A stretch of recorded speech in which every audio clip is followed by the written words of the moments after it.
तो पुण्यात्माओं, सौभाग्य आपका, आपको ये सत्य वचन सुनने को प्राप्त हो रहे हैं।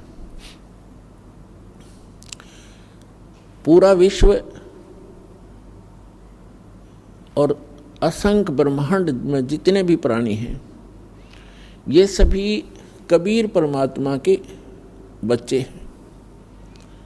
वो सबका जनक है, वो हम सबका हमदर्द है।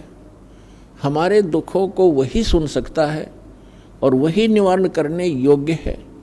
अन्य कोई सक्षम भी नहीं है। हम चाहे किसी के सामने अपनी एप्लीकेशन, अपनी अरदास लगाए बैठे रहें, जो काम मुख्यमंत्री सत्र का हो और हम अरदास लगाते हैं पटवारी के सामने, तो हमारे जैसा मूर्ख नहीं, तो सारी उम्र लगाए बैठे रहे वहाँ दरखास्त, वो कुछ नहीं कर पाएगा।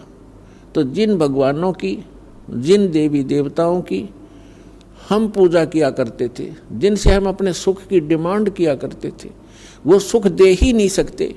ये तो कबीर परमेश्वर जो सर्वशक्तिमान है, सर्वसक्षम है, जो हमारे मस्तिष्क के अंकों को भी बदल देता है, केवल उसी परमात्मा के सतर का काम था। हमारे को आज तक उस परमात्मा का ही ज्ञान नहीं हुआ कि वो परमात्मा कौन है। आत्मा जिस दिन से भगवान से बिछड़ी थी और इस काल के साथ यहाँ आगे थे, उसी दिन को इसको एहसास हो गया था कि मेरे से बहुत बड़ी गलती हुई है और मेरा बहुत बड़ा, एक बहुत ही जो सुख में सथल छूट गया है, जैसे मेरा कुछ खो गया है। इसने हमारे को इस त्रिगुणमयी माया के द्वारा सबको मदहोश कर दिया। सबसे पहले इस काल ने 3 पुत्र उत्पन्न किए दुर्गा के संयोग से। दुर्गा इस काल भगवान की पत्नी है, हम जिसके लोक में रह रहे हैं। 21 ब्रह्मांड का ये प्रभु है, स्वामी है, ये इतना गॉड और रब है। तो इसने हमारे को यहाँ फंसाए रखने के लिए सबसे पहले यह भांग तैयार करी, रजगुण युक्त किया अपने बड़े पुत्र ब्रह्मा जी को और सतगुण युक्त किया अपने मंझले पुत्र, बिचले पुत्र विष्णु जी को, और सबसे तीसरे नंबर के अपने पुत्र शंकर को, शंकर जी को इसने तमोगुण युक्त कर दिया। अब ना इन ब्रह्मा विष्णु महेश के बस की बात है। जैसे मिर्च है, अब मिर्च बना दी, अब मिर्च का क्या दोष है, उसमें वो गुण ही ऐसा है। तो मिर्च के बस की बात नहीं कि उस मिर्च अपने गुण को स्वयं समाप्त कर सके।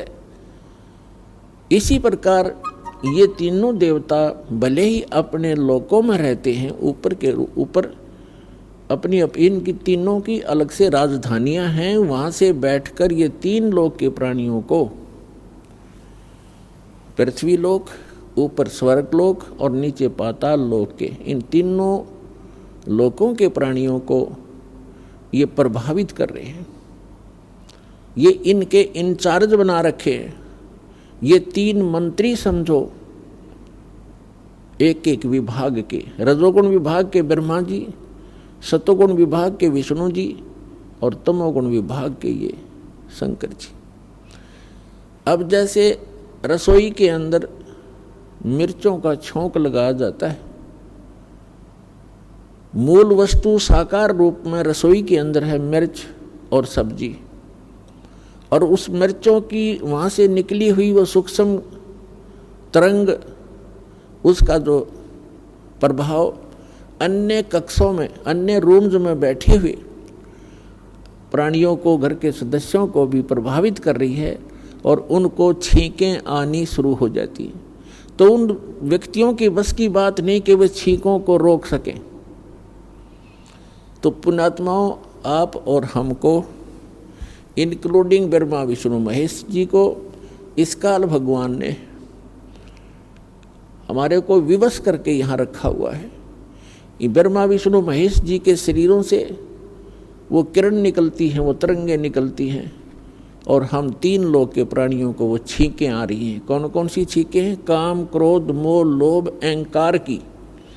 और इनको रोकना आपके बस की बात नहीं है। इसका विकल्प बताया परमात्मा ने, एक अल्टरनेट बताया है कि सतगुरु की खोज करो।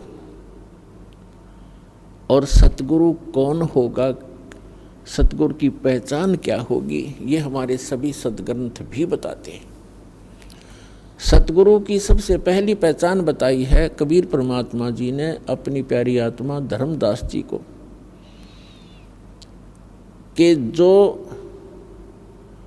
जो संत मम सत शब्द दृढ़ावे, वा के संग सब राड बढ़ावे। ऐसी संत महंतन की करनी, और धर्मदास में तो से वर्णी।